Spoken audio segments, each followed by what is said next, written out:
Hello friends, কেমন আছেন সবাই? আশা করি সকলে ভালো আছেন। তো আধারের পোর্টালে নতুন একটা অপশন অ্যাড হয়েছে, যে অপশনের মাধ্যমে অনেক প্রবলেম কিন্তু সলভ হতে চলেছে, অনেক মানুষের প্রবলেম সলভ হতে চলেছে এই অপশনটা অ্যাড হওয়ার কারণে। এই অপশনটা অনেকদিন আগেই অ্যাড হয়েছে, কিন্তু এতদিন অ্যাক্টিভ ছিল না, এখন কিন্তু পুরোপুরি অ্যাক্টিভ হয়ে গেছে। এবার এই অপশনটা থেকে সমস্ত কিন্তু আহ, জিনিসগুলো চেক করা যাবে। নমস্কার, আমি সৌমেন রায়, আপনি দেখছেন Sayan Infotech one station all application. তো এটার জন্য কি করতে হবে এবং কি কি সুবিধা এর জন্য হতে চলেছে দেখুন। আমরা যখন ব্যাংকে কোনো কেওয়াইসি কমপ্লিট থাকে না, তখন ব্যাংকে আধার কার্ড জমা দিই, ভোটার কার্ড জমা দিই বা প্যান কার্ড জমা দিই, এবং তারা কেওয়াইসি হয়তো কোনো সময় করে বাই ডিফল্ট, কোনো সময় হয়ে যায় বা কোনো সময় রিজেক্ট হয়ে যায় অজানা কোনো কারণে। তো ব্যাংক আমাদেরকে বলে আপনার কেওয়াইসি হয়ে গেছে। কিন্তু আমরা যখন কোনো পেনশন প্রকল্প হোক বা পিএম কিষাণ হোক বা ই শ্রম হোক, যে কোনো গভর্নমেন্ট প্রকল্প হোক, সেখানে কেওয়াইসি পেন্ডিং এর কারণে আমাদের অ্যাকাউন্টে কিন্তু টাকা ঢুকতে চায় না। তো এবার আপনি ব্যাংকে ডকুমেন্টস জমা দিয়ে আসার পর 10 থেকে 15 দিন পর আধারের এই পোর্টালে গিয়ে আপনি চেক করে নিতে পারবেন ব্যাংক আপনার কেওয়াইসিটা করেছে কিনা। তো সেটা কিভাবে চেক করবেন, তো চলুন আপনাদেরকে দেখিয়ে দিই। তো এর জন্য আপনাকে মাই আধার যে ওয়েবসাইট আছে uidai.gov.in, এর ওয়েবসাইটের লিঙ্ক আমার ভিডিও ডেসক্রিপশন বক্সে থাকবে, ওখান থেকেও চলে আসতে পারবেন। এখানে আসার পর মাই আধার ট্যাবে চলে যাবেন। মাই আধার ট্যাবে আসার পর ডাউনলোড আধার। ডাউনলোড আধার মানে আধার কার্ড ডাউনলোড করতে হবে না, এখানে জাস্ট আপনাকে লগ ইন করে ঢুকতে হবে।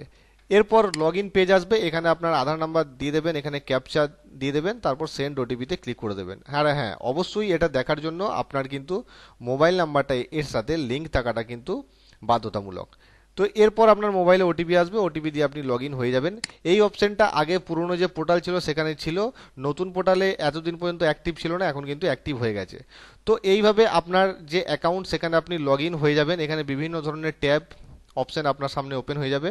তো এখানে দেখতে পাচ্ছেন বাঁদিকে ব্যাংক সিডিং স্ট্যাটাস, এই যে ট্যাবটা, এই ট্যাবে গেলেই আপনার আধার নাম্বার দিয়ে আপনি অলরেডি লগ ইন হয়ে গেছেন, আপনাকে কোনো ফর্মও ফিল আপ করতে হবে না, কিচ্ছু করতে হবে না, জাস্ট আপনি গিয়ে এখানে ক্লিক করে দেবেন।